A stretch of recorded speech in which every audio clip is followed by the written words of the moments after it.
Desde la conversión de Constantino hasta el establecimiento de la Iglesia romana como autoridad eclesiástica, es posible notar que varios conceptos, doctrinas y rituales practicados por otras religiones fueron siendo agregados a los principios practicados por el cristianismo primitivo. El concepto de la transubstanciación, el culto a la diosa madre, ahora siendo impuesto a María, la veneración del Día del Sol, son algunos ejemplos de prácticas incorporadas a este nuevo cristianismo. Otro concepto importante establecido, y que aún hoy es muy respetado entre varias religiones cristianas, fue el aumento del panteón cristiano. Primeramente, la divinidad era una sola compuesta por tres personas: Dios, Jesús y el Espíritu Santo. El nuevo cristianismo romano ahora presenta una serie de ayudadores a esta única divinidad, que inclusive son dignos de veneración: los santos. ¿Qué papel espiritual en la vida del cristiano estos personajes pasaron a tener? La veneración a María tiene su origen en el paganismo o en las religiones alternativas que había en el antiguo cercano oriente. Igualmente, la veneración a los santos tiene su origen en la veneración de seres especiales, ya sea ángeles o en algunos casos llamados demonios o espíritus, o en el caso de los egipcios tenían amuletos con escarabajos, nombres de faraones que eran venerados como dioses. Así que el Partenón de posibilidades de deidades era amplio. De acuerdo a la necesidad que tuvieses, pues había un Dios que podía satisfacer esas necesidades. En el caso de los griegos tenían también una multiplicidad de dioses.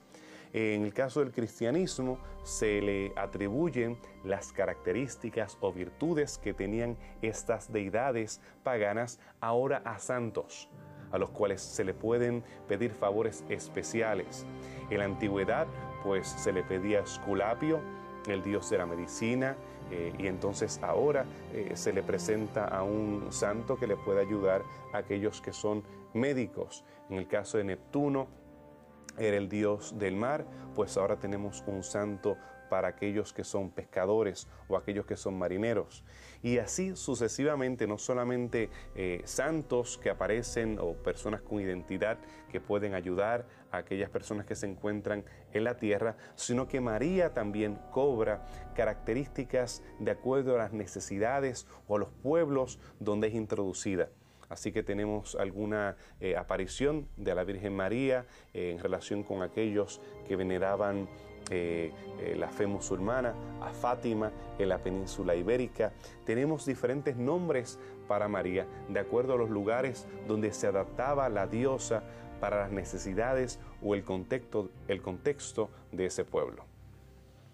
Algunos cristianos en la época rechazaron la veneración a María, a los discípulos y a los principales apóstoles y evangelistas.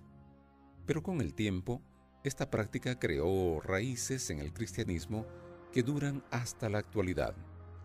Muchos cristianos en sus casas tienen estatuillas de la Virgen, de sus santos apreciados, y rinden oraciones y cultos a ellos.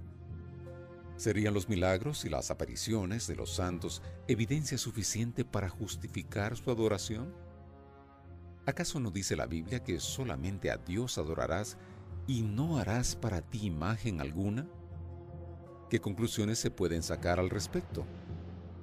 La evidencia mayor para estos cultos está en la experiencia, los milagros.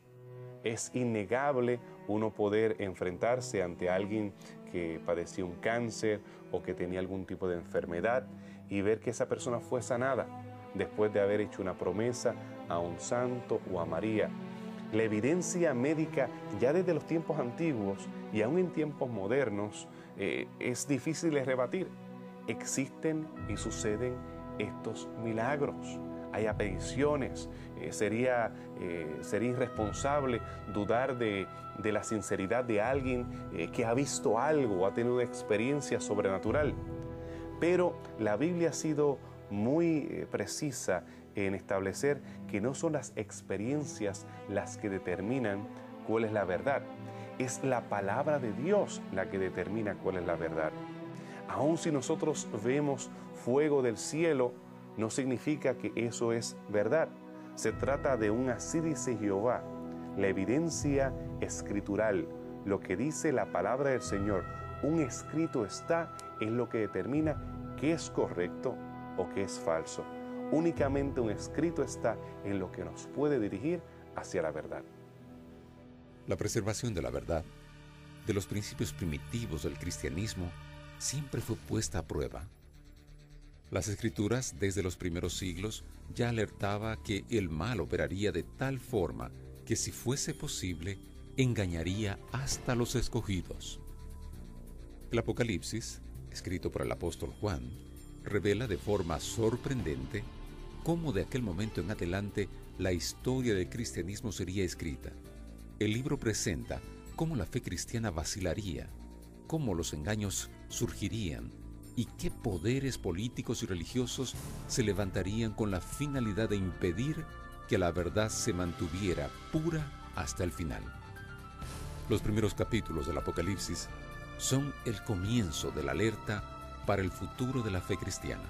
Allí son presentados 7 mensajes de corrección y esperanza, útil para las iglesias de aquella época y también para todos los cristianos que desde entonces lucharon por preservar la verdad. La Biblia profetiza que estos movimientos iban a tener lugar. En el caso de los mensajes a las 7 iglesias, cuando se habla acerca de la iglesia de Pérgamo, ya se da la idea de que estos movimientos iban a tener lugar. El culto al emperador o la sinagoga de Satanás, también la introducción de Jezabel, esa mujer que se introduce a la iglesia haciendo referencia al culto a María y a la veneración de los santos, en la doctrina de Balaam.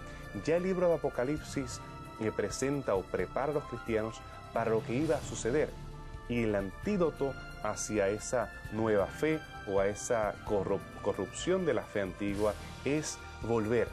Hay 7 mensajes, hay 7 promesas, hay 7 cartas que invitan a los cristianos a estar conscientes de que esto ha de suceder, pero que ellos tienen esperanza si se arrepienten de esos caminos.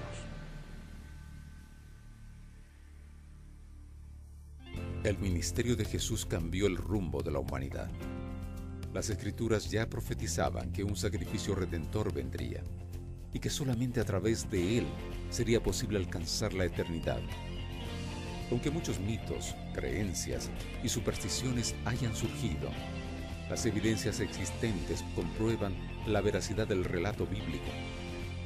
Actualmente, el cristianismo es una de las principales religiones del mundo, aunque está compuesto por miles de denominaciones distintas, cada una profesando poseer la verdad. En medio a tantas interpretaciones, la única esperanza es seguir los pasos de los discípulos y de los cristianos perseguidos, aferrarse a los principios primitivos del verdadero cristianismo.